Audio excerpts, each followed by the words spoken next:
na terceira, não, na terceira linha da fatologia, página 12, página 15, se podia falar alguma coisa sobre os conflitos de origem ideológica.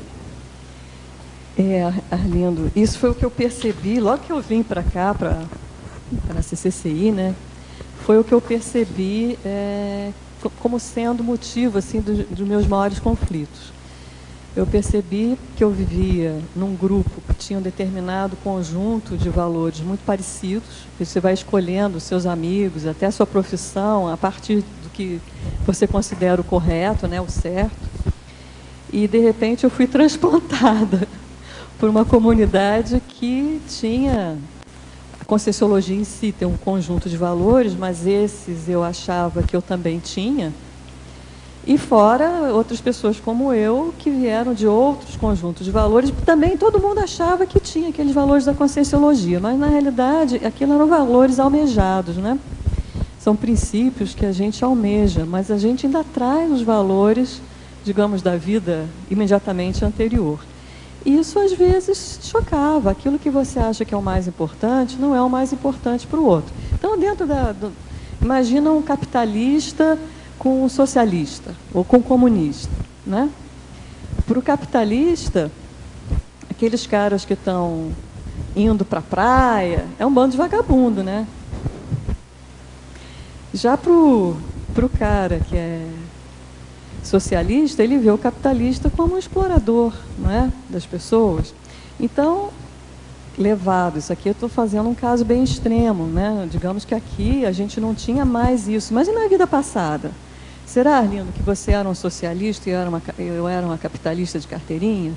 Se isso acontecia, como será hoje a nossa convivência? O que a gente traz desse passado, desses valores que ainda estão na nossa maneira de pensar, né? E que conflitos isso vai trazendo? Mas isso por aqui, para você, e sei lá, para nós, hoje ainda existe esse atrito ideológico? Pergunta, né? Estou afirmando. Eu acho que na ideologia não, porque eu vejo que todos nós, como ideologia, optamos pela conscienciologia, né? Pela holofilosofia. Mas isso é na teoria, né, Arlindo? De fato, a gente nem sempre nós vivemos a conscienciologia, nós não temos a averbação, nós temos o desejo, né? Temos até a vontade, mas nem sempre ainda nós conseguimos completar isso. E vem à tona, às vezes numa pequena prioridade. A minha prioridade pode ser diferente da sua. Aquilo que eu vejo como sendo mais importante, para você está na posição 10ª. E aquilo que para você está na posição 1, para mim não está nem na lista. Né? Então eu vejo que aí é que começa a ter os conflitos, na hora que a gente prioriza, mais na escala de valores do que nos valores propriamente dito. E só uma última, que é mitologia, que é uma mitologia só, né? A eliminação dos mitos estratificados no temperamento pessoal. Eu posso falar para você um mito que eu tive que arrancar a forceps, que é uma coisa de querer ser herói, sabe? De querer ser certinha, de querer salvar, de ser minha responsabilidade, carregar a justiça do mundo, sabe? Umas coisas bem... Mas que para mim era um mito, eu achava bonito aquilo. Eu não conseguia ver aquilo como uma coisa errada. Para mim era um valor, né? A pessoa que tinha essa posição. Eu era chegada a um herói. Mas aqui, pelo mito, você acha possível... Você está falando que é um mito, quer dizer, estratificado no temperamento pessoal. Porque eu acho que em muitas vidas, sei lá desde o Ulisses, lá do Homero, eu li aquilo e eu vibrava com aquilo. Aquilo eu fui realimentando, né? E a primeira vida, a segunda, a terceira, sei lá, uma vida lá em Esparta, eu achava aquilo o máximo, e vamos em frente, e é por ali, né? E você vai alimentando. O próprio temperamento vai realimentando. A dúvida, né? Essa é a possibilidade de eliminação, não sei porque. Eu acho que a possibilidade é sempre pelo mental soma, é você compreender, né? Você põe uma lista, né? Pega lá uma tabela, coloca aqui, prós, o que é a favor do mito? Isso, salvou pessoas, ajudou, agora coloca do lado de cá. Mas quais foram os efeitos? Salvou mesmo? O que a pessoa estava querendo? O que estava por detrás? quantas pessoas depois vão idolatrar? O que vai ser utilizado? Para que vai ser usado esse mito? Aí, depois que você pesa na balança, você vai, olha, que besteira isso, né? Que coisa mais romântica, que coisa... Não quero mais isso para mim. Não vejo outra maneira. Agora, tem aqui uma... Quer falar? Tem aqui uma pergunta, a professora Dulce, depois eu peço que o professor Pedro complemente, né, responda, enfim.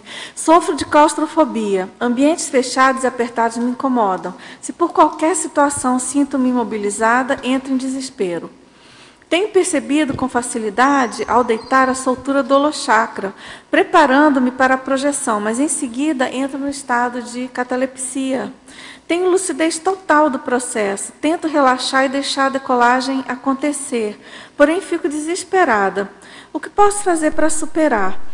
Bom, a minha sugestão assim é você trabalhar mais com as energias, né, da experiência que eu tenho, assim, desde que eu conhecia a Conscienciologia, anteriormente eu tinha muita catalepsia. Depois que eu conheci a Conscienciologia, que eu passei a trabalhar as energias, trabalhar mais com EV, a própria mobilização, eu não tive mais essa problemática.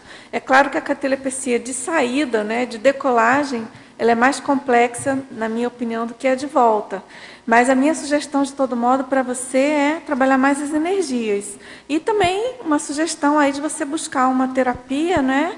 E então, eu acho que isso pode, claro, te ajudar. E acho que o professor Pedro, aqui como especialista, pode ajudar mais ainda você. Eu acho que você falou bem.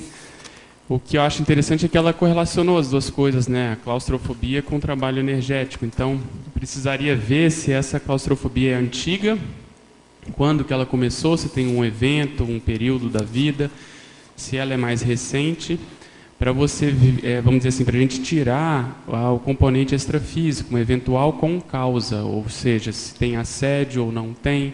Então, esse trabalho que a professora Dulce orientou, o trabalho energético, ele pode ajudar a minimizar esses efeitos ou até a tratar, né, esse componente extrafísico que porventura ele esteja ocorrendo. Agora, independente disso, vale a pena também procurar ajuda física, né? Na dúvida, é bom procurar um processo terapêutico, consciencioterapêutico, se for possível, porque aí você já vai ter uma abordagem tanto energética como consciencial. Então, acho que vale a pena pensar nisso. Se quando que isso surgiu, se é desde a infância ou não, um processo agora mais recente, se for isso, fala mais a favor de ter boi na linha, eventualmente. E, independente disso, procurar ajuda, acho que vale a pena, porque aí com calma você vai tentando investigar essas causas, né? Obrigada. Agora, professora Mi, na maniologia, página 17, você poderia explicitar as 5 primeiras manias? Deixa eu pegar aqui minha Muita cola. mania, hein? Deixa eu pegar minha cola.